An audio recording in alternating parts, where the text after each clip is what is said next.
ఇస్లాం ప్రకారం అల్లా సుబ్హానహు వ తఆలా ముందుగా పెన్ అంటే కలముని సృష్టించాడు. దాని తర్వాత ఆ మలాయికలను సృష్టించాడు. తర్వాత ఈ సృష్టిని సృష్టించాడు. అంటే భూమి, ఆకాశం, నింగి, నేల మొత్తం సృష్టించాడనమాట. తర్వాత ఆ శైతాన్ని సృష్టించాడు. సృష్టించిన తర్వాత శైతాన్ని నిప్పుతో సృష్టించాడు. అంటే ఫైర్‌తో సృష్టించాడు. ఇంకా దేవదూతల్ని లైట్‌తో అంటే కాంతితో సృష్టించాడు. తర్వాత అల్లా సుబ్హానహు వ తఆలా ఒక మట్టిని తెమ్మని చెప్పి దేవదూతలకి ఆజ్ఞాపిస్తాడు. సో, దేవదూతలు భూమిపైన వచ్చి కొంచెం మట్టిని స్వీకరించి తీసుకొని అల్లా దగ్గర తీసుకొని వెళ్తారు. తర్వాత ఆ మట్టితో ఆదం అలైహిస్సలాం యొక్క విగ్రహాన్ని అల్లా సుబ్హానహు వ తఆలా తయారు చేస్తాడు.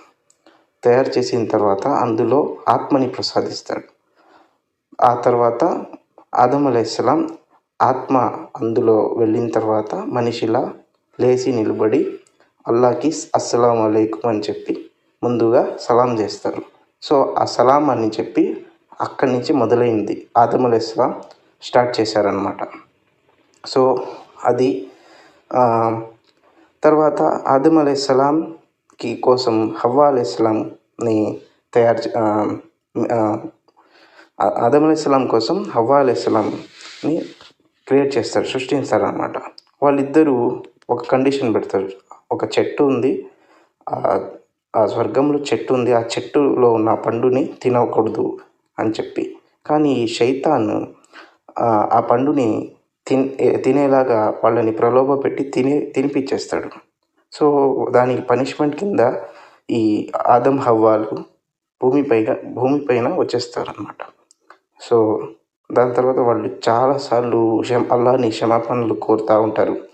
అసలు ఈ శైతాను అల్లా మాట ఎందుకు ఎప్పుడు వినలేదంటే, ఎప్పుడైతే ఆదం అలైహిస్సలాంకి సజ్దా చేయమని చెప్పి శైతాన్ని, ఆ దేవదూతల్ని అందరినీ అల్లా ఆదేశిస్తాడో, ఈ శైతాన్ నేను మనిషికి సజ్దా అంటే నమస్కారం చేయను, నాకు ఆ మనిషి గుండెలో నాకు చోటు ఇవ్వండి, నేను కూడా మనిషి కూడా నాకు నాలాగే నరకానికి వస్తాడని నేను నిరూపించుకుంటాను అని చెప్పి అల్లాని పర్మిషన్ అడిగి ఛాలెంజ్ చేస్తాడనమాట శైతాన్. తర్వాత భూమిపైన ఆదం అలైహిస్సలాము, హవ్వ అలైహిస్సలాము జీవిస్తూ ఉంటారు. ఈ మనిషి కోసం జన్నత్ అని చెప్పి ఆల్రెడీ జన్నత్ అంటే స్వర్గంలో ఏమేమి ఉంటాయంటే నదులు, తేనె నది, పాల నది, మంచి అంటే స్వచ్ఛమైన నీరు, సర్వెంట్స్ అల్లా ఒక దేవదూతలు మా కోసం వెయిట్ చేస్తూ ఉంటాయి. పాల నది, ఇంకా చాలా నదులు, షర్బత్ అంటే రాజులు తాగే పానీయం, ఇంకా మందు, ఆల్కహాల్ ఇక్కడ బ్యాన్. అంటే ఇక్కడ మనకి హరాం. ఇస్లాం ప్రకారం మందు తాగకూడదు. కానీ స్వర్గంలో తాగొచ్చు. ఆ స్వర్గంలో ఉన్న మందు చాలా తీయగా, చాలా రుచికరంగా ఉంటుంది.